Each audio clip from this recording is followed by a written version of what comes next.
Hello madam. तो अब हम पढ़ते हैं अपना नेक्स्ट क्वेश्चन। ठीक है, तो सबसे पहले तुम्हारा लेते हैं आशीर्वाद। तो आप हमें आशीर्वाद दीजिए, उसके बाद हम स्टार्ट करते हैं अपना ये वाला टॉपिक, जिसका मतलब एक क्वेश्चन है स्टेजेस ऑफ डेवलपमेंट। तो इसमें क्या पढ़ना होता है, इजी है। इसमें क्या है कि पहला है कि देखो, जो हम एक नॉर्मल ना तुम लाइफ से रिलेट करना कि जो इंसान होता है, जो ह्यूमन होता है, वो वेरियस स्टेजेस ऑफ डेवलपमेंट से पास होता है ना। और हर stage, each and every stage वो जो होती है, उसकी कैरेक्टरिस्टिक जो होती है वो डिफरेंट होती है, उसके जो बिहेवियर होते हैं वो डिफरेंट होते हैं, है ना। जब वो बच्चा होगा तो अलग टाइप का डेवलपमेंट है, जब वो बूढ़ा होगा वो अलग टाइप का डेवलपमेंट है। ठीक है ना, दोनों डेवलपमेंट में ज़मीन आसमान का फ़र्क है। तो वही इसमें दे रखा है। इसके बाद नीचे दे रखा है कि the characteristics of one stage is different from another stage, वही चीज़ मैंने बताई अभी। सो इनको अंडरस्टैंड करना बहुत ज़रूरी है एक टीचर के लिए, ताकि वो इन कैरेक्टरिस्टिक्स से अवेयर हो सके, है ना। तो पहला है हमारा prenatal period. Prenatal period, pre का मतलब होता है कि जब तक तुम पैदा ही नहीं हुए हो, है ना, जब तुम एक गर्भ में पल रहे हो उस टाइम पे। तो the period from conception to birth, जो जो जैसे कोई जो लेडी है तब से वो जब कंसीव करती है तब से लेके जब तक उसका बर्थ होता है, वो जो पीरियड होता है एक बच्चे के लिए, वो मतलब बच्चा नहीं होता तब तक वो, तो वो प्रीनेटल पीरियड होता है, जिसमें बेबी जो होता है वो ग्रो करता है इनसाइड द बॉम्ब। ठीक है, और this period is the foundation for all later development. यही फाउंडेशन होता है, क्योंकि यही कहीं ना कहीं फाउंडेशन इसलिए होता है क्योंकि इसके बाद ही सारी डेवलपमेंट वाली स्टेजेस आती हैं। इसके बाद इन्फेंसी स्टेज। इन्फेंसी स्टेज क्या होता है, इसके बाद जब बच्चा पैदा हो गया, तो जब बच्चा पैदा हो उसके जब तक वो 10 या 14 दिन का नहीं हो जाता तब तक की एज जो होती है वो इन्फेंसी स्टेज होती है। इसमें लिखा है first hello of baby to the world. इसमें मतलब बच्चा पैदा होता है तो वो उसका फर्स्ट हेलो होता है ना। वो तो नहीं बोल सकता हेलो, बट एक लाइन है कहने वाली, बेबी हुड। उसके बाद आता है बेबी हुड। इसमें बच्चा बेबी कब तक रह सकता है, 2 साल तक बेबी रहता है, 2-3 साल तक, है ना। तो वही है कि 2 वीक से जब तक बच्चा 2 वीक का हो गया तो इन्फेंसी है, फिर 2 वीक से ज़्यादा 2 ईयर्स तक बेबी हुड चलता है। इसके बाद नेक्स्ट है चाइल्डहुड। चाइल्डहुड का मतलब है कि the stage start from 2 years. फिर 2 ईयर्स से ये स्टेज स्टार्ट होती है चाइल्डहुड वाली, जिसमें अभी आपका भाई आरव है। ठीक है, and last from 10 to 12 years, और ये 10 या 12 साल तक चलती है। अब तुम कह रहे होगे कि 10 या 12 साल एक फिक्स डेट नहीं है कि 2 से 10 साल तक है या 2 से 12 साल। तो वो इसलिए है क्योंकि लड़कियां जल्दी मैच्योर हो जाती हैं, है ना। तो चाइल्डहुड उनका जल्दी ख़त्म हो जाता है। तो लड़कियों का चाइल्डहुड जो होता है वो 10 तक ख़त्म हो जाता है, और जो लड़के होते हैं उनका 12 तक होता है। तो it is up to 10 years in girls and up to 12 years in boys. Psychologists have divided it into 2 parts. अब ये चाइल्डहुड जो है वो 2 पार्ट्स में डिवाइडेड है। एक अर्ली चाइल्डहुड होता है, एक लेटर चाइल्डहुड होता है।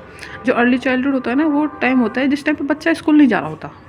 जैसे कि अभी आरव है, वो भी स्कूल तो जाता नहीं है, वो जो भी सीखता है या एक्टिविटीज़ करता है वो उन सब चीज़ों से ही तो सीख रहा है। तो उसका जो प्ले टाइम है वही उसका लर्निंग टाइम है। कोई नो स्कूल कुछ नहीं, बस इमेजिनेशन डेवलप होती है बच्चों में। ठीक है ना। लेटर चाइल्डहुड में बच्चा स्कूल गोअर्स नाउ, अब वो स्कूल जाने लगा है ना।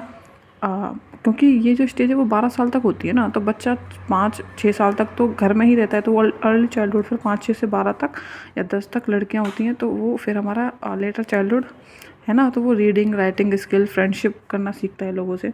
इसके बाद है एडolescence। एडolescence में क्या है कि दिस स्टेज स्टार्ट ये 11 से 12 में शुरू होती है, 19 से 20 तक होती है। तो तुम्हें पता होगा, है ना। ये तो तुम स्टेज तो अपने आप लिख दोगे आंख बंद करके भी।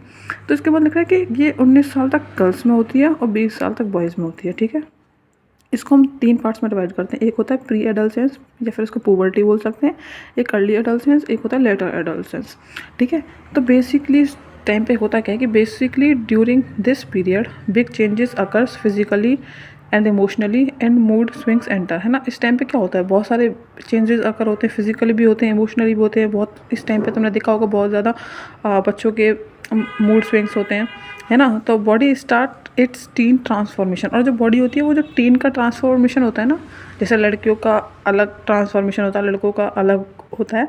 तो जो टीन ट्रांसफॉर्मेशन होता है बच्चों में वो होना स्टार्ट हो जाता है इनकी बॉडी में, है ना। Peer group become super important. इस टाइम पे ना बच्चों को झुंड में रहना, दोस्त बनाना, ये सब चीज़ें बहुत पसंद आती है कि ये मेरा दोस्त है, वो है। थोड़ा शौक ज़्यादा होता है ना, हवाबाजी ज़्यादा होती है इस टाइम पे। तो उसी का है कि peer group become super important, उनके लिए झुंड में रहना ज़्यादा इम्पोर्टेंट होता है। और वो फिर मेक प्लान्स फॉर फ्यूचर, है ना, वो फ्यूचर का प्लान्स भी बनाते हैं इसी टाइम पे, उनके प्लान होते हैं ना। इसके बाद है नेक्स्ट अर्ली एडल्टहुड। दिस ये 21 से 40 तक होता है एडल्टहुड। अब जो एडल्टहुड में क्या होता है, अब देखो कोई बच्चा, मतलब बच्चा तो नहीं रहा, वो जवान हो गया है, ये 21 से 40 साल की उम्र जवानी बोली जाती है। तो इस टाइम पे जो फिज़िकल हेल्थ होती है ना वो पीक पर होती है, और जो पर्सन बिल्ड करता है, अपना करियर बनाता है, रिलेशनशिप बिल्ड करता है, और शादी भी इसी एज में होती है। इसके बाद आता है मिडिल एज, है ना। अब मिडिल एज स्टार्ट हो गई है, 40 से 60 के बीच में मिडिल एज होती है, जिसमें क्या होता है, बंदा एक्सपीरियंस करता है रिच फेज़ को, है ना, कि अब वो या तो मतलब उसने लाइफ बनाई है अपनी, सब सेटल हो गया है, तो एक तरह से वो रिच फेज़ को एक्सपीरियंस कर रहा होता है ना। अपना जो स्ट्रेंथ जो भी उसने अचीव किया है उसको और स्ट्रेंथन कर रहा होता है ना, चीज़ों को और परफेक्ट कर रहा होता है ना। रेस्पॉन्सिबिलिटीज़ आ जाती हैं कि कहीं ना कहीं वो अब पेरेंट्स बन जाते हैं, बच्चों की रिस्पॉन्सिबिलिटी आती है, पर्सनल ग्रोथ करते हैं, तो ये सब चीज़ें होती हैं। फिर उसके बाद ओल्ड एज आता है जो 16+ होता है, और ये कब तक होता है, फिर डेथ तक होता है।